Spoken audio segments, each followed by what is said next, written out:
अंडों के ऊपर मटर डाल के एक ऐसी रेसिपी तैयार होती है कि जिसको आप बार बार बनाना चाहेंगे। उसके लिए सबसे पहले आपने अंडे ले लेने हैं, जितनी मर्जी क्वांटिटी ले लीजिएगा। उस पर मटर आधा कप, प्याज, हरा धनिया, हरी मिर्चें, नमक और काली मिर्च का पाउडर डाल के ना सबसे पहले इनको अच्छी तरह से ना मिक्स कर लेना है।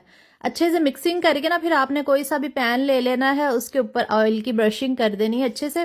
फिर इसके ऊपर सारा मिक्सचर डाल के ना हमने इसको स्टीम कर लेना है। कढ़ाई के अंदर मैंने पानी डाल के स्टैंड रख दिया था और इसको 10 से 15 मिनट के लिए स्टीम कर लेंगे मीडियम फ्लेम पे।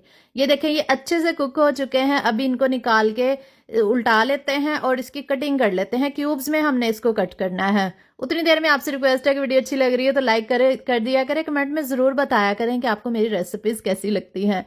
तो उसके बाद हमने लेना है लहसुन, अदरक, हरी मिर्चें, थोड़े से काजू, टमाटर 2 मीडियम साइज़ के, साथ में धनिया और ज़ीरा 1-1 टीस्पून डाल के, थोड़ा पानी डाल के ना हमने इसको ब्लेंड कर लेना है। एक पेस्ट हम तैयार कर लेंगे जो हम बाद में यूज़ करेंगे इस तरह से।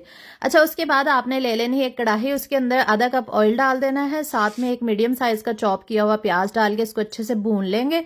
जब ये भुन जाएगा, ब्राउन सा हो जाएगा लाइट सा, फिर इसमें पेस्ट डाल के ना हमने इसको अच्छी तरह से भून लेना है। फिर इसमें नमक, लाल मिर्च पाउडर, हल्दी पाउडर और गरम मसाला पाउडर, साथ में मैंने कश्मीरी लाल मिर्च भी 1 टीस्पून डाली है।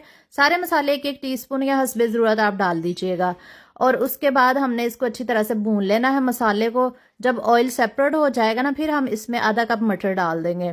मटर डाल के हमने मटरों को भून लेना है। फिर आधा कप पानी गर्म डाल के ना तो कवर करके हम इसको मज़ीद पकाएंगे 10 से 15 मिनट, जब तक मटर अच्छे से गल नहीं जाते। तो यहाँ पे मटर अच्छी तरह से गल चुके थे। अब क्यूब्स में कटे हुए अंडे हम इसमें डाल देंगे। ये इतनी मज़े की रेसिपी बनती है, ऐसे लगता है जैसे आपने मटर पनीर बनाया हो। पनीर जैसा ही आपको इसकी लुक भी आएगी, फ्लेवर भी बहुत मज़े का आता है। एंड पे फिर मैंने कसूरी मेथी, हरा धनिया डाल के इसको गार्निश किया। यकीन करें बहुत मज़े की ये रेसिपी, ज़रूर ट्राई कीजिएगा और वीडियो को शेयर करके रीपोस्ट भी कर दीजिएगा। अल्लाह हाफिज़।